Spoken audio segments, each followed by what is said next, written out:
दोस्तों हिन वीडियो में असां सिंधी शाइरीअ जी सनफ़ुनि बाबति ॼाणींदासीं त कहिड़ियूं कहिड़ियूं सनफ़ूं सिंधी शाइरीअ में लिखियूं वयूं आहिनि।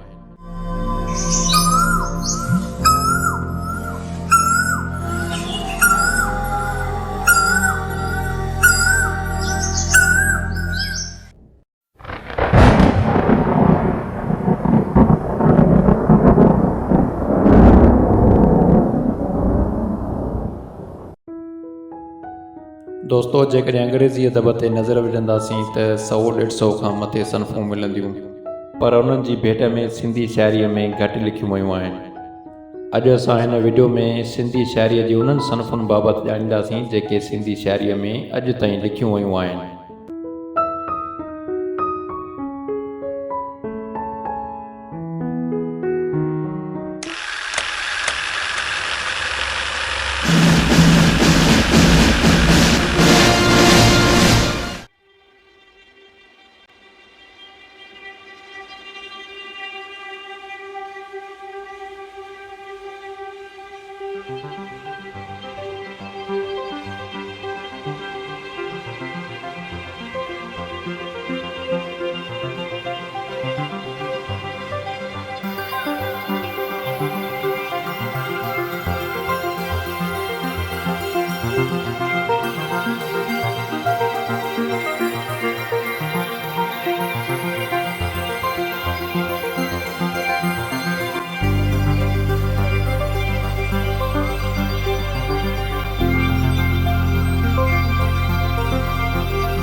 दोस्तों ईंदड़ वीडियो में असां ॼाणींदासीं त इहे सनफूं सिंधी शाइरीअ में किथां आयूं ऐं उन्हनि जो बानी केरु आहे ऐं उन्हनि में कहिड़नि कहिड़नि शाइरनि शाइरी कई आहे।